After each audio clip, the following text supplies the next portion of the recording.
Today we're exploring the history, horrific murders, and hauntings of King's Tavern in Natchez, Mississippi, a structure that provides a tangible link to the city's earliest development. This is Hold My Sweet Tea.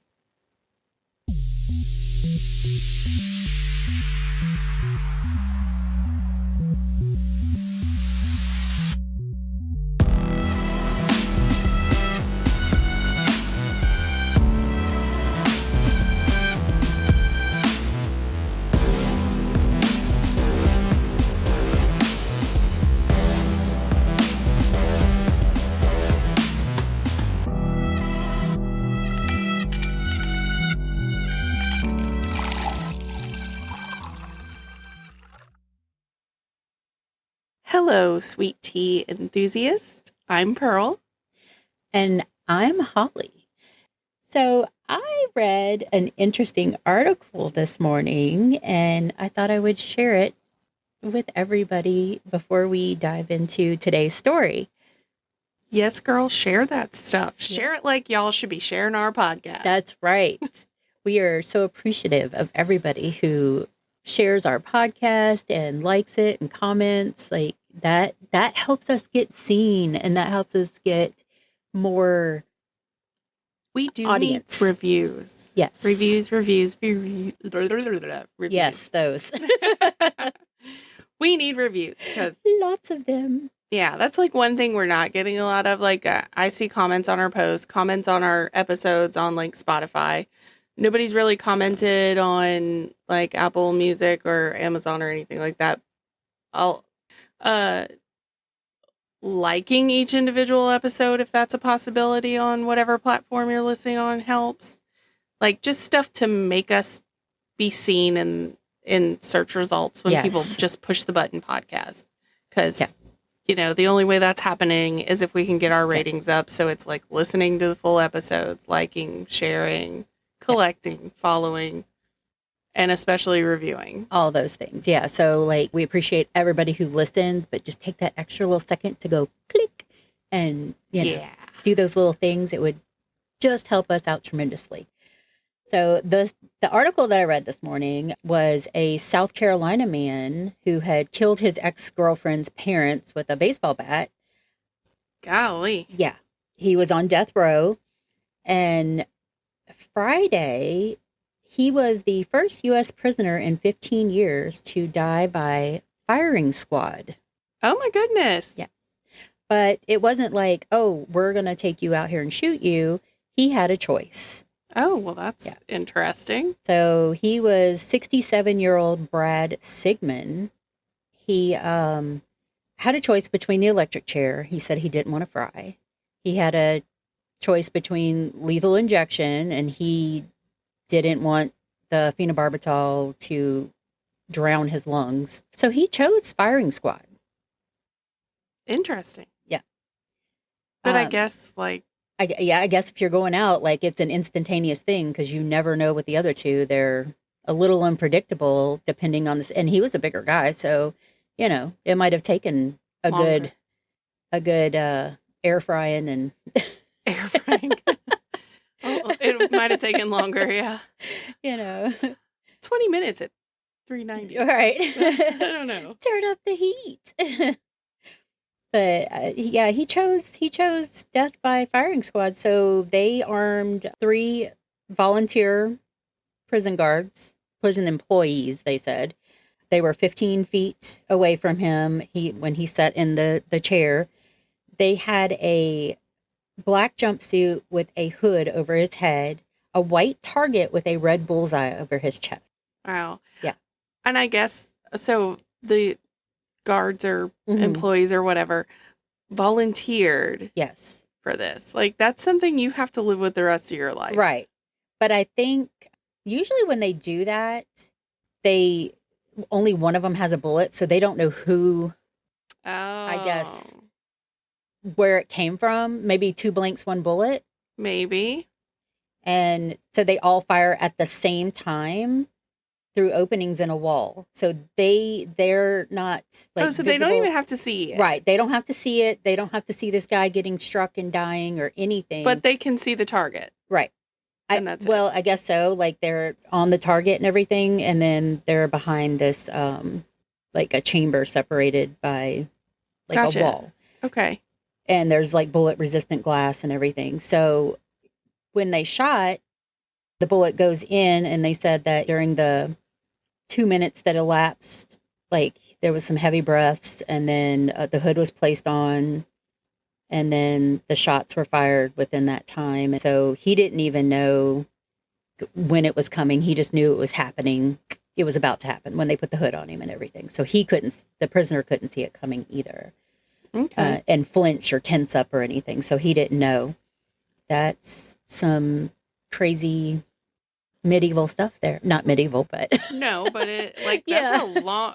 Right. When was the last time? Yeah. Well, they said 15 years, and I'm like, I wonder where it happened before, but right, because I would have felt like it would have been longer than 15 years. Yeah, because I haven't heard anything in the news ever that I can recall that there was a firing squad. Yeah, that's crazy. Yeah.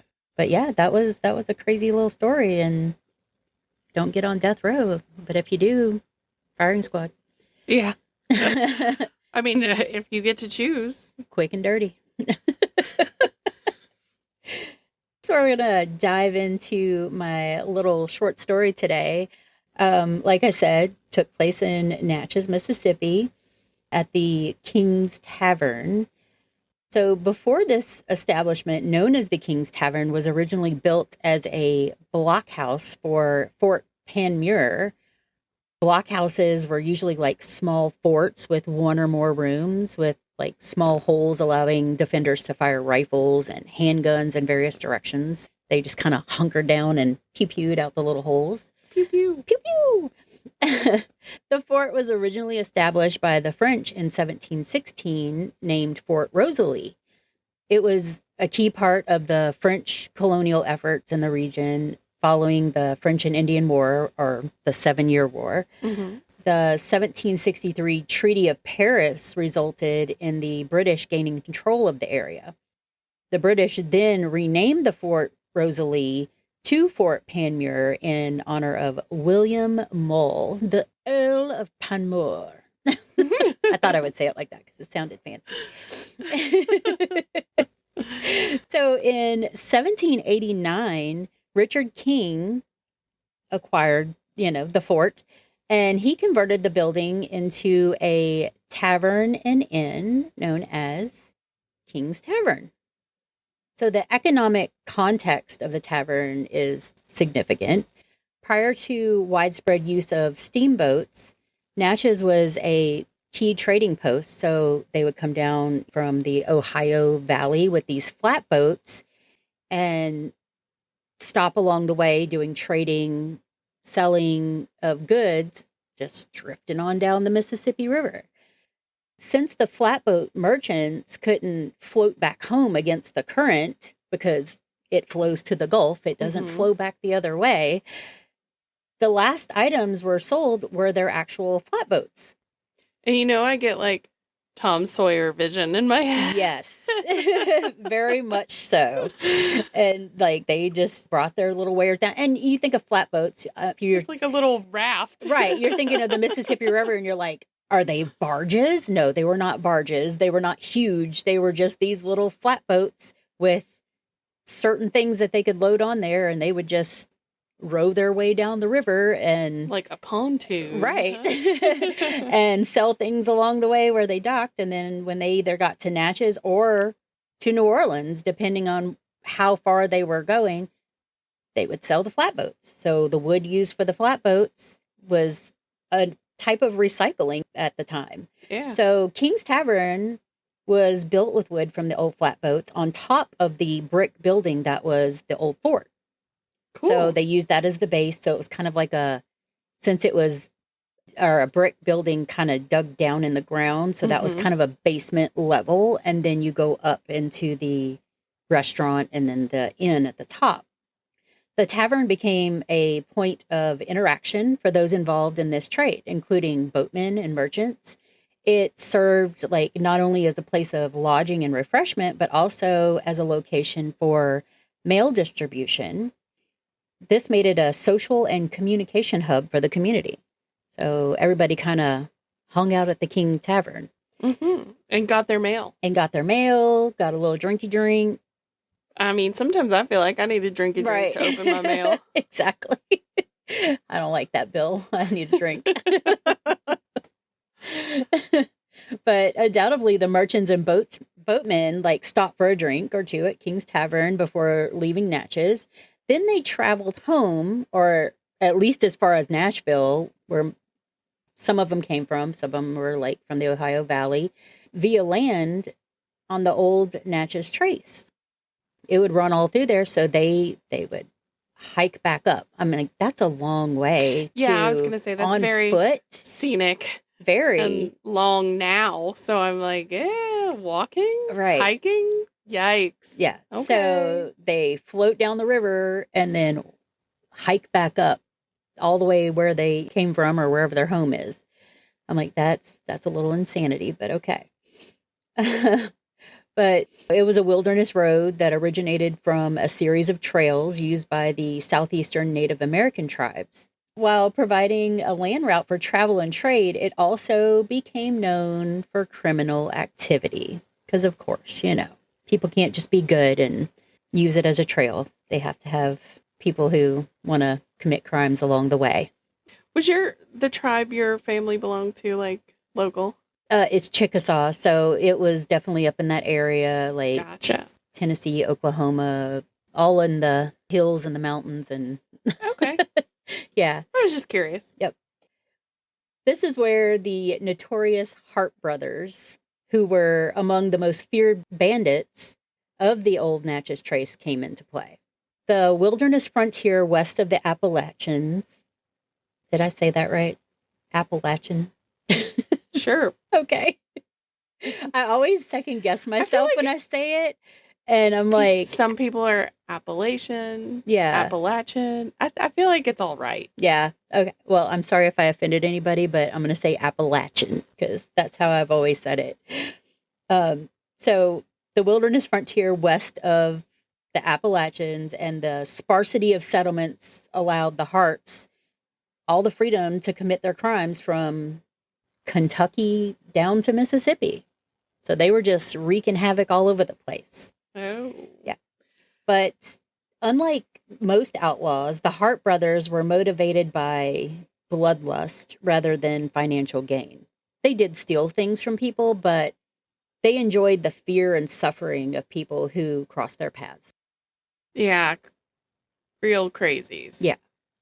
So they enjoyed what they did. They enjoyed torturing and killing people and whatever they did along the way. I see stuff like that. I don't know. This is why I loved reading so much as a teenager. It's just creating visuals inside my mind about stuff. But it's I get that creepy Smile, that show. Is it a show movie? I don't know. That's called Smile. Yeah, it's a movie. Yeah, it's a movie. Smile. Yeah, I haven't watched it, but I've seen the... Yeah, I haven't seen it either. Just the advertisement, and that smile is what I would imagine would be on the Hearts' faces. Yeah. When you explain that they really enjoyed doing it.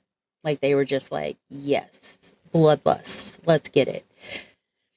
So the Harp brothers, some articles say that they were brothers, and some say that they were cousins, that their dads were, Their dads were brothers? Brothers, and they had one son each, and that they were cousins.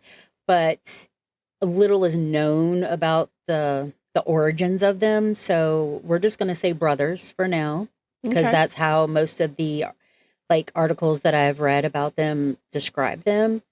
It's just, you get that one or two and they're like, oh, but I think they were actually cousins. So I second guessed myself, and I just want to put that out there just in case. Gotcha. So they were described as Big Harp, which his name was Micajah. It was spelled really weird, but I looked up the pronunciation and it says Micajah. Okay. So he was described as Big Harp. He was bony and muscular. He was the brawn of the brothers. And then there was Wiley Harp, who was Little Harp. He was red-haired and known as the brains of the brothers. Wiley Coyote. Wiley Coyote. And Micajah. I'm like, okay. I'm going to open Micajah to put the Wiley Coyote in it. So the brawn and the brains here out killing. All right. Right. So they both shared a penchant for carrying out unspeakable atrocities for no other reason than, like I said, bloodlust. The brothers had spent most of their time terrorizing people up and down the Trace. They later, tried to settle down, make a little life for themselves, had a little farm. They got married. Some believe that the women they married were kidnapped and forced to marry them against their will. Back in that day, I wouldn't doubt it. I wouldn't doubt it either. Just based on their personalities here. Mm-hmm. That's what I'm thinking. They were like, you see those two right there? Let's get them. Mm-hmm. So the Harps' attempt at a peaceful country living didn't last very long. They were forced out of town for trying to steal livestock from a neighbor's farm. And in 1799, this began a bloody 18-month-long killing spree. They mad because they got kicked out. They mad because they got caught and they got kicked out. And now, right. They don't think there's anything wrong with what they're doing. Right. You stole their livestock. Why are you mad for it? Because you got caught? Because I got kicked out. Right. Those horrible people kicked me out. How does one get kicked out of a town? So now I'm going to take it out on everybody I see because everyone is my enemy. Exactly. That was their whole thing. Oh, now I'm mad. They did this to me. So this spree brought them by foot through the treacherous wilderness all the way down the Natchez Trace, where they forced their wives to live in constant fear by abusing them. The women had no choice but to try to survive and protect the children they were allowed to keep. That's a very sinister statement. It's very allowed. They were sadistic. So they were not nice people, as we know, like I've explained. They would, at times, a baby would be crying. They didn't like it. And they would dispose of that baby. They robbed and pillaged any chance they got. They killed whole families just for fun. This led them to the Stiegel farm, or farmstead. Mrs. Stiegel allowed them to stay overnight, even though her husband was not there. They told her they would pay her for her kindness in the morning. Pay her with death? The despicable pair slit the throat of Mrs. Stiegel and her 4-month-old baby boy. Oh, wow. Yeah. That's not kindness. No. No. That's not payment. No. For kindness. Not at all. But you know what? That's exactly how I feel like things happen. Yeah. You try to be a helpful, kind-hearted person. Yeah. And people take advantage and then they do some twisted shit. Yep. And I think we both had that happen to us. Some twisted stuff. Yeah, twisted shit. No one killed me. No one killed us, but we are both very kind-hearted and give people chances and stuff, and way more than they deserve. Yeah. We fuss at each other for that. Yeah, we do. We're like, why? And you know how I am. Stop it.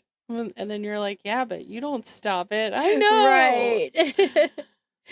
So they made their way down to Natchez, Mississippi, where they would go and drink and wreak havoc at the King's Tavern, spending money they stole along the way. Big Harp, drunk and mean, could hear the barmaid's baby crying behind the bar. Another baby. Yeah. So he grabbed her and killed her. The baby, not the barmaid. Yeah. I don't like this group of brothers, this band of brothers. This duo. Yeah. of baby but killers. they seem to like to kill babies a lot.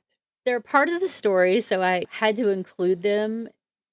But it's just there's some things that I did leave out, and I did not want to go into. But them by themselves, even before all this, was quite the story. So maybe one day we'll have to get into that, but we're just rolling along with it.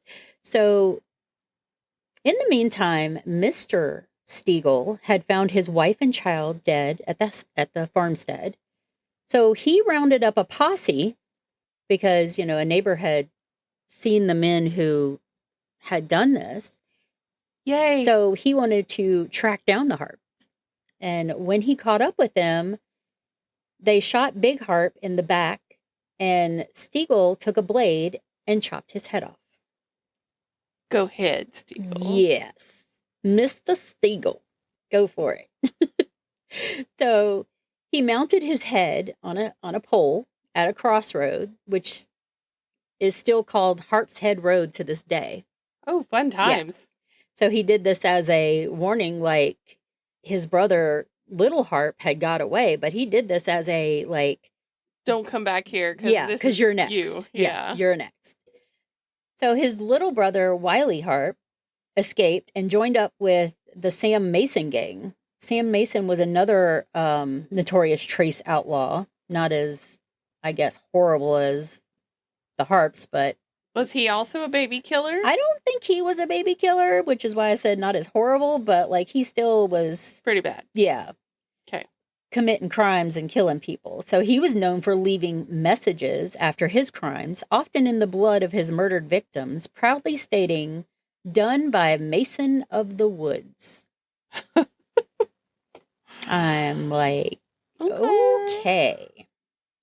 So it's fun to see how certain bits have transitioned through time, like killers now leaving calling cards. Yeah, we'll do stuff something like this. Like, so Crazy hasn't changed much. Yeah. Was it the Hillside Stranglers, or was it like it's even been just people like who randomly, like there was a child killer who like left a message. It's like, well, like Charles Manson's group, they would leave stuff written on blood. All over the place. Yeah. But I'm like, I know it was like there was another serial killer that would write messages in blood, and I've read so many of them, I can't remember which one it is. It all starts to kind of meld together. But that's why I say, like, it's right. It's crazy to note that, like, this is something that's stood the test of time, I guess. Right. Like, not in a good way. Because then you can say, like, they're out here killing for their own pleasure or because of some mental thing that happened to them. And they're, like, really proud of themselves. But they're proud of it because they're leaving little calling card notes and things like that. Yeah. Saying, haha, I did this, catch me if you can type situation. Yeah. And others believe it's because they want to be caught. But I'm just like, I feel like they're just cocky. Yeah. And then they get a little too cocky, and that's when they get caught. Yeah. Sam and Wiley would frequent the King's Tavern and stir up trouble. Little Harp and another man double-crossed Sam Mason, though, by cutting off his head to cash in on a handsome reward that was put on him for killing someone. Oh. So the authorities, this is the funny part, when he went to cash in for the reward, the authorities recognized the redhead felon and had his head chopped off. Sweet. Yeah. I literally, when it said that he did all that, like, chopped off the other guy's head and turned it in for a reward, I rolled my eyes. Right. I was like, oh my, really? Right. So in turn, he got his head chopped off, thus ending a reign of terror on the Natchez Trace. And next, on this week's episode of Stupid Criminals. Yeah, exactly. Dumb things that criminals do to get caught.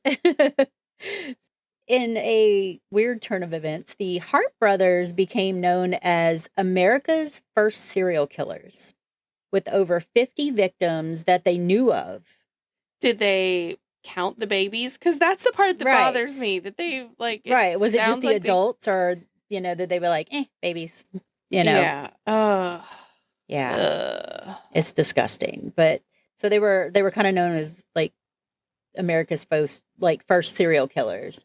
The babies just, right. I keep harping on the babies, but it's like crazy that it's just, it is. It's sad. It's it so makes, gross. Yeah, makes me like, sick. it sucks that they're killing people in general, but the babies make them worse. And just to think that they had nothing. No remorse. No bad feelings. Where's the next baby I can kill? Right. Oh, there's another one. Boop. Oh, look, you're crying. Let me kill you. I don't like it. Yeah. So, the wives of Big Harp and Little Harp, Little Harp had been still dragging them around, and both of them? Yeah.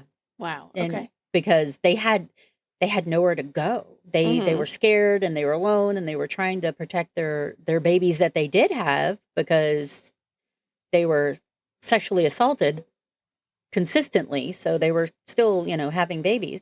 So the wives did get returned to their families to live out the rest of their lives, but also trauma. Yeah. And those poor children that they did get to keep. That had to live through all that mess and see all that stuff. That's what I was about to say. Like, what did they see? What did they witness? So, they were a part of this whole King's Tavern, because they had frequented the tavern and things had happened.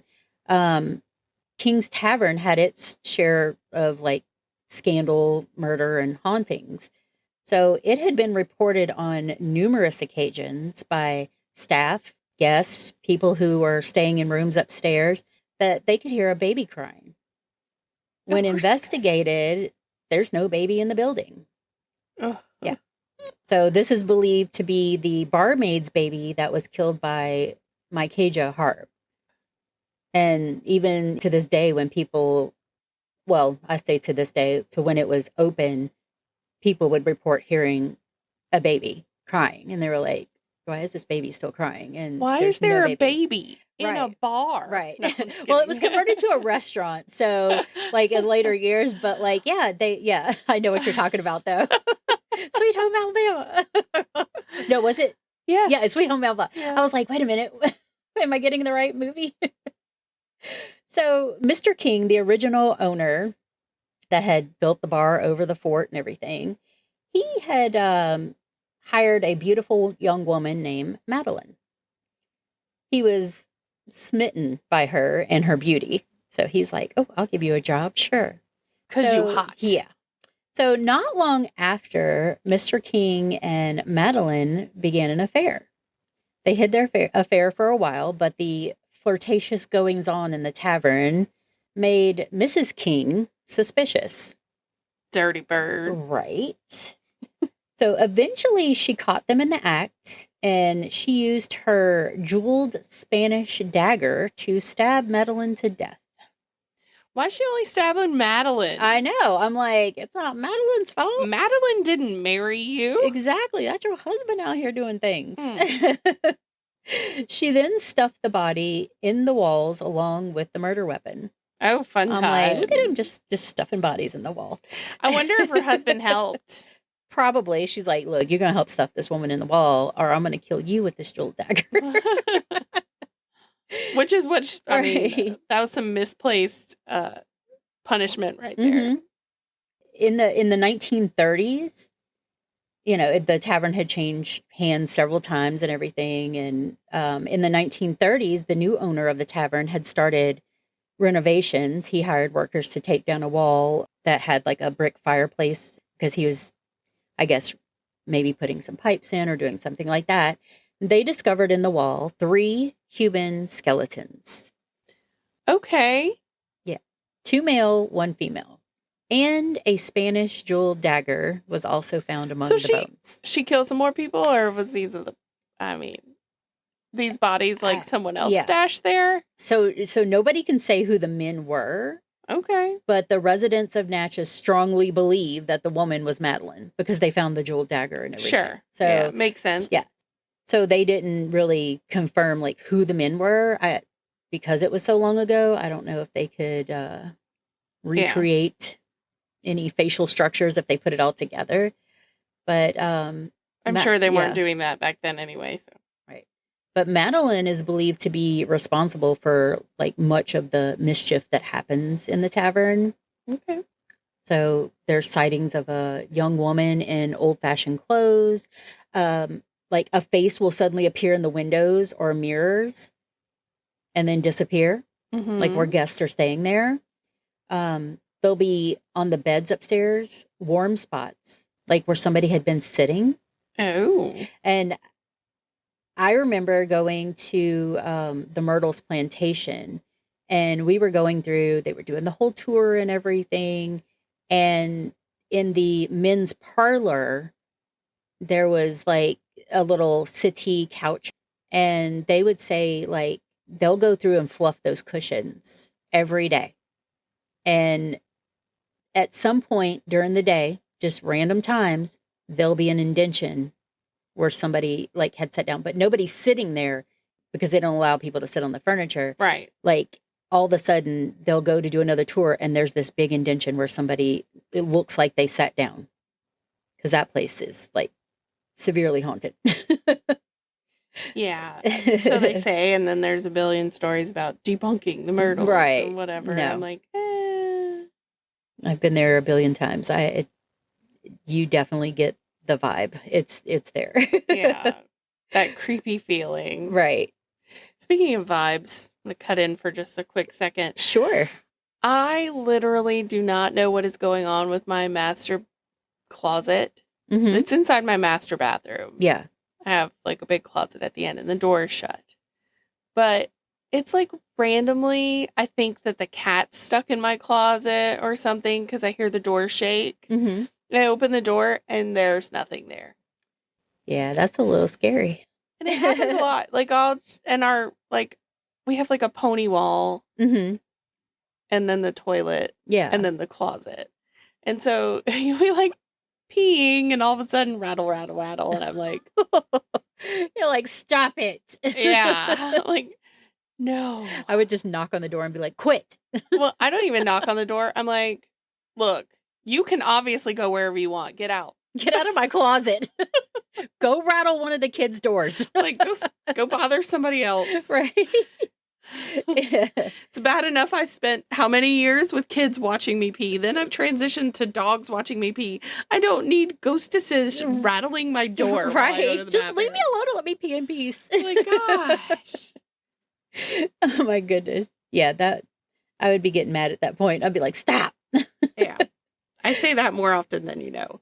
Yeah. And then I think that's what's been causing my dogs to bark around midnight. Mm-hmm. Like, because something's rattling the door. Yeah. Yeah. Yeah. I don't know what it is. Be like, while you're in there, go ahead and organize my closet for me. Please. Like, do something. Yeah. Clean it up. Phew. Hang up some clothes. Right.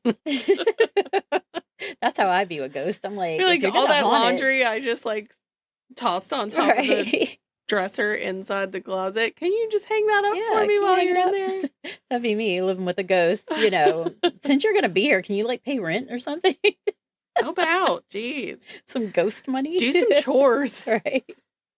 So like I said, it's that there was warm spots on the bed upstairs. People see her often and the baby crying. They also there's a red-haired ghost seen lingering around the property.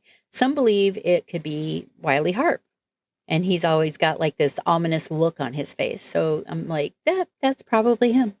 Probably that creepy smile. Yeah. I'm like, does he like take his head off and go, top of the day? Right. Put it back on. Right.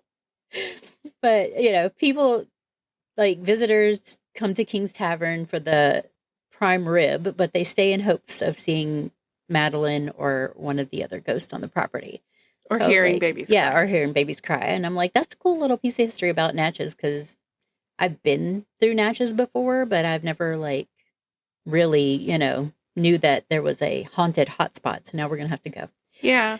We'll have to go, even though I think, aren't they, King's Tavern is closed. So King's Tavern, like it's undergone various changes throughout its history. It served as a private residence, later a restaurant.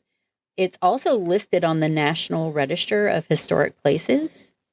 acknowledging its historic significance. But as of 2022, it was listed for sale. I could not find anything that said it had been sold or anything else, was going to be renovated. It just says permanently closed. Yeah, we'll have to take a little field trip to Natchez. Absolutely. Because, I went there and I've eaten under the hill and stuff like that. So it's really pretty. Yeah. And it's not a far drive. So, yeah, no, we it's need close. a field trip one day and go and check it out, at least to see the outside of it. Maybe we'll stumble upon Wiley Harp and be like, why'd you kill all those babies? Right. Let me talk to you, baby killer. So, that was just a little historical significance of the place and some events that happened around the time and kind of coincided with the tavern, and a little cool piece of history, I think. A cool piece of history we get to check out at some Absolutely. point. We got to do that before summer, before it gets too hot. Before it gets too hot and we get too crazy. Yeah. Because we turn into crazy people during the summer. Yes. I mean, not at work. At work, yeah. I mean, we're crazy all day. All day. Still working on that T-shirt. Yeah, we have established that. I'm just saying, our environment becomes crazy and not just us. And once we go, we will take lots of pictures and do some little filming around there and stuff. And maybe I'll even get a little EVP meter and we'll do some ghost hunting. That would be cool. We can put it on our YouTube channel. Absolutely. That'll be fun. That'll make a little cool video for the YouTube channel. For the YouTubers. Yeah. Yes. So we hope that this one was one you enjoyed and is a little cool and something you can go and research a little bit more for yourself for the things that Holly decided to leave out. Yes. Which is probably to our benefit. So, search on your own discretion. But we appreciate you joining us on Hold My Sweet Tea. All sources used to create this episode can be found in the show notes. The music is by our dear Patty Salzetta. Patty. If you enjoyed this episode, please make sure you subscribe and leave us a review wherever you listen. Because, just like we said in the beginning, you can follow us on all the socials. We're everywhere. We're everywhere on socials. We're everywhere on podcast stuff. Why can't I think of words? Words escape me. Here I'm talking because it's early on a in podcast the morning. and I can't think. Okay. Yeah. Spotify, Apple Music, Amazon, all those places and more. You can find them all on the website. It's holdmysweettea.com. If you have a case or a ghost story or a piece of Southern folklore that you think is really cool and you want to make sure we cover it at some point, or if you feel like you want to be a guest at some point, please email us at steeped@holdmysweettea.com. Yes. So follow us everywhere so you can keep up with the awesomeness that comes out of our mouths. Oh, My Sweet Tea is a Drunken Bee production. Bzz. And you guys stay safe out there. And just because we're dipping doesn't mean you can't keep sipping. Bye. Keep your head.